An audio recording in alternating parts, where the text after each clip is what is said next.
Сәлеметсіздер ма, құрметті көрермендер? Алдында айтқанымдай, Versace құрағын көрсетемін. Алдыңғы сабақта қандай маталар керек, қаншадан кесеміз, бәрін айтып өттік.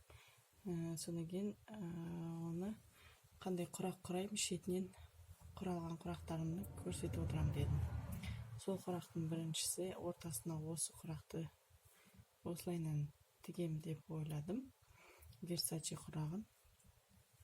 Енді осы Versace құрақты сіздерге көрсетемін. Қалай тігетінімізді.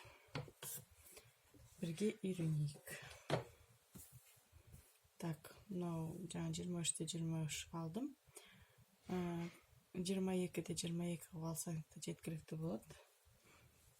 Так, енді міне мынау жаңағы ұзын матамыз 4 сантиметрлік. Осыдан енді 4-те 4 қып екеуін кесіп алу керек. Так, 2 штук кесіп аламыз. Сарыдан да көктен де 4-те 4.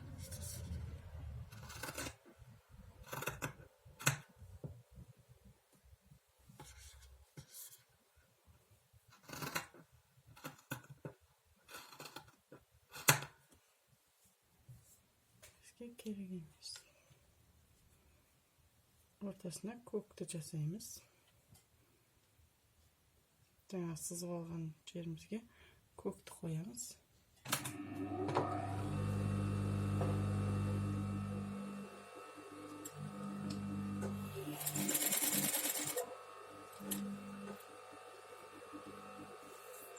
Оның бетіне сарыны қоямыз. Жаңа түгін астыға қарай жатқан қараймыз.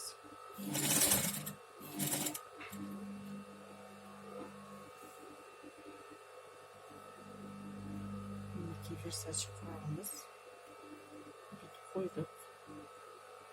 Көк пен сары. Енді міне мынау көк сары. Айландырып отырамыз екеуін бірдей. Бұлайна қойдыңыз, көкті алдыңыз, көк қызы сарыны тігіңіз, енді сарыға қайтадан сары тігесіз.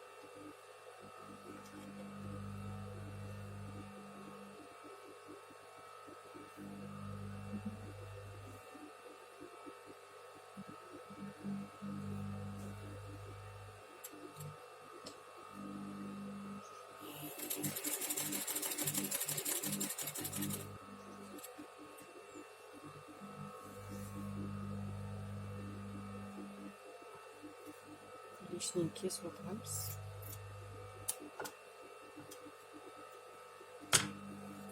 Сарыға сары тіктік. Енді айландырып отырып, мына жаңа тіккен сарыға қарама қарсы көкті тігеміз.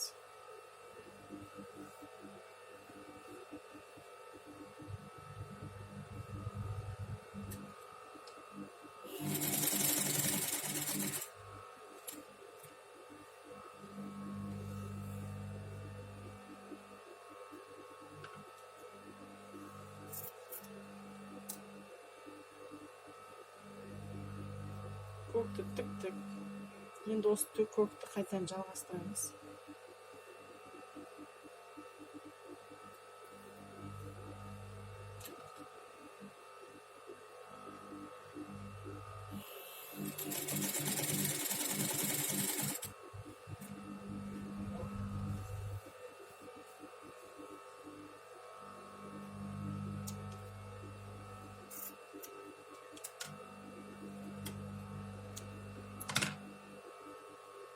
Мінекей бас айланып келе жатыр.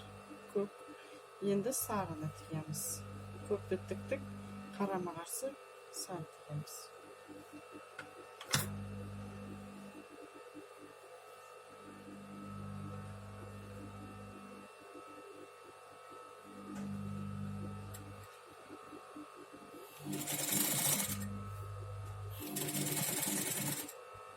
Бұл жерде бізде сары түсі іште қалады.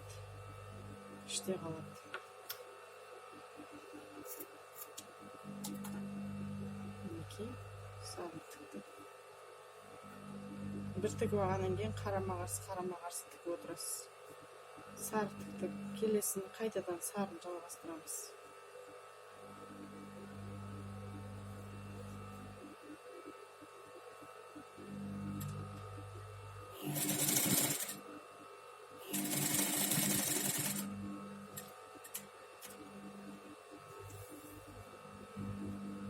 Мінекей сары кетті. Енді көкті тігеміз.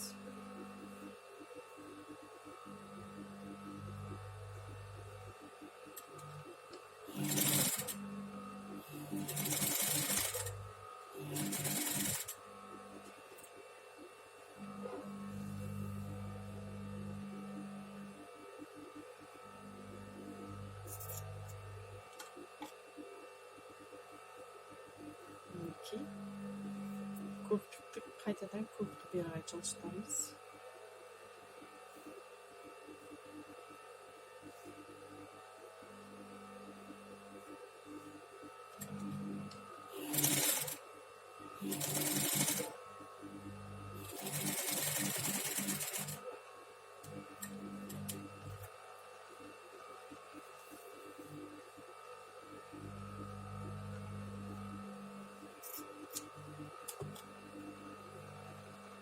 Мына жақ бетіне көк тіктік, қарама қарсы сарын тігеміз. Көк тіктік, қарама қарсы сарын тігеміз.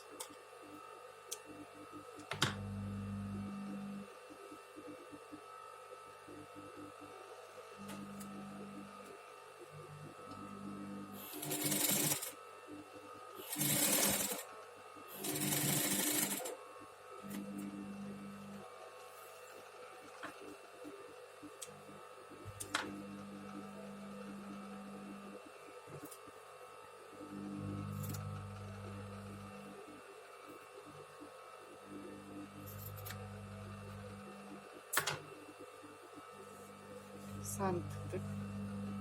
Міне мына жақта көкті тіктік, сарын тіктік. Енді бұлай қайдада екі жақ. Бұлай тігіп отырасыз, соны бұлай тігіп отырасыз. Сарын тіктік, сарын жалғастырамыз.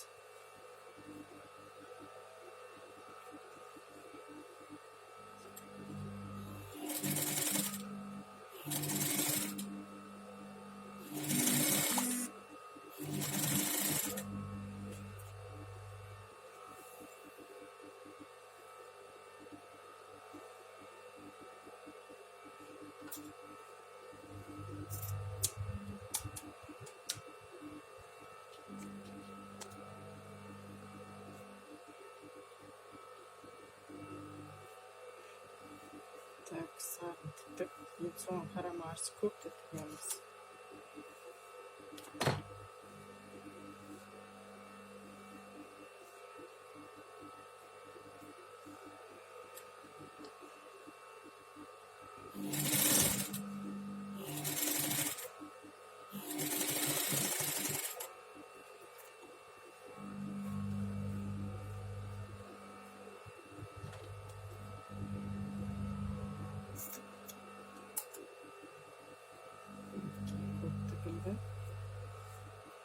Енді жандар, енді екі жан.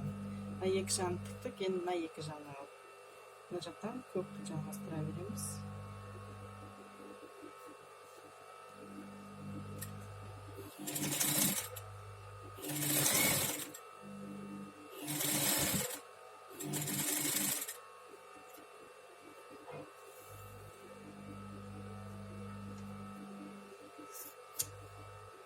Бұл құрақта жібімізді кесіп отырған ыңғайлы.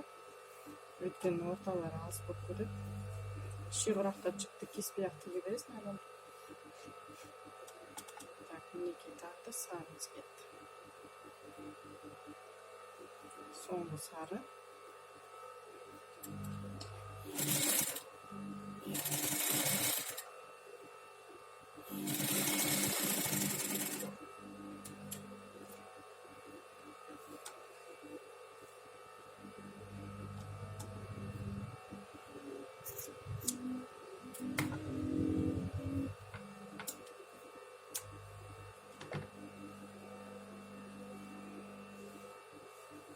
Мына жақта көк тігеміз.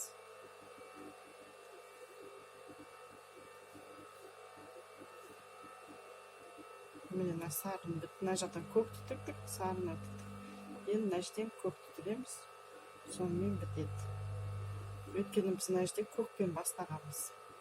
Кішкентай көкпен басталды, көкпен аяқтап бітіреміз.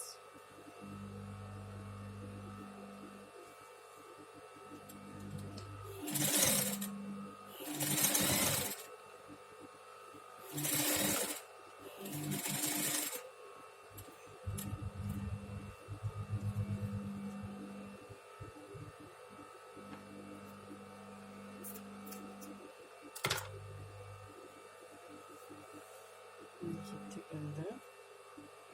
Енді шетін 0,1 миллиметрді тігіп шығамыз.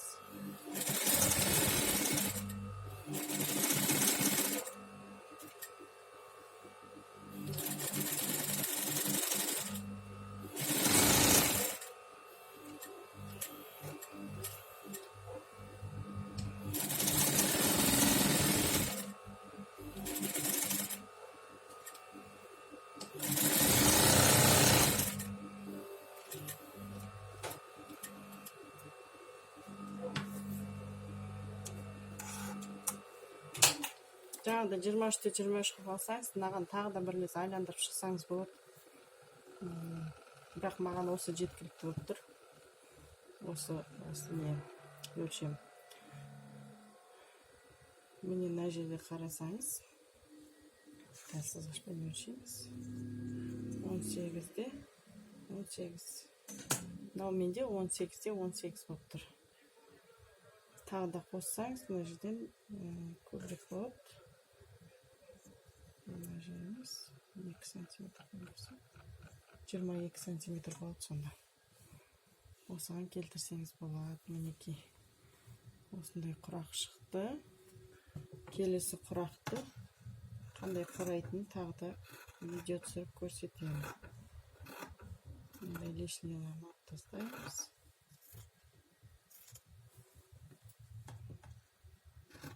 Қазір қанша жыртыстан қанша құрақ кеткенін көрсетем. Қанша құрақ шыққан.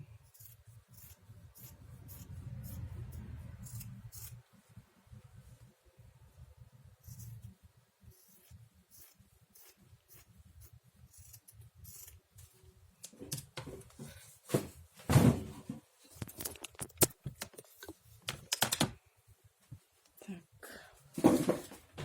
Столымызға барайық.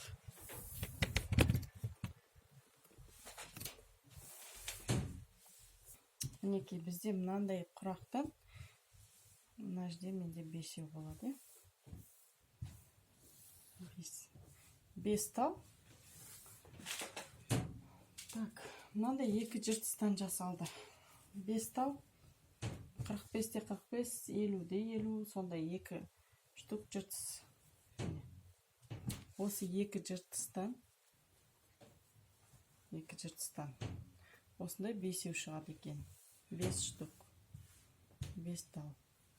Мен көрпеме 10 жасаймын, немесе 9 штук жасаймын осындай Versace'ден. Жасап қойдым негізінде. Енді осының көреміз қанша кететін. 5 кетеді ма, 4 кетеді ма. Көрдіңіз ба? Мына Versace'ні өзім ғана бүйтіп құрап, бір-біріне құрап қойсаңыз да әдемі көрінеді. Менен тағы да басқа көрпелер, құрақтар қосам. Матамның бәрін кетіру керек. Сол үшін неке көрдіңіз ба? Осындай Versace құрақ жасасаңыз да әдемі болады. Күшті көрінеді екен. Болашақта осындай Versace құрақты құрап қоямыз. Өзіңіз қолыңызды мынандай суретін салбаңыз. Болмаса жаңағыдай түсінікті болды деп ойлаймын. Бірінші көкті жабыстырамыз, оған сары, көк, сары, сары, қайтадан көк, екеуін жасаймыз. Сол қайтадан 2 сары мен көк, қайтадан 2 сары мен көк, байландыра бересіздер. Келесі сабақта кездескенше, келесі құрақ қандай болатынын көрсетеміз. Сау саламатты болыңыздар, комментарий жазыңыздар, лайк басыңыздар. Ұнаса лайк басыңыздар, ұнамаса дизлайк басыңыздар. Ұнаған сөздеріңіз жазыңыздар, ұнамаған сөздеріңіз жазыңыздар. Қандай пікір айтсаңыздар да, қандай сын тақсаңыздар да бәріне дайынбыз. Сау болыңыздар.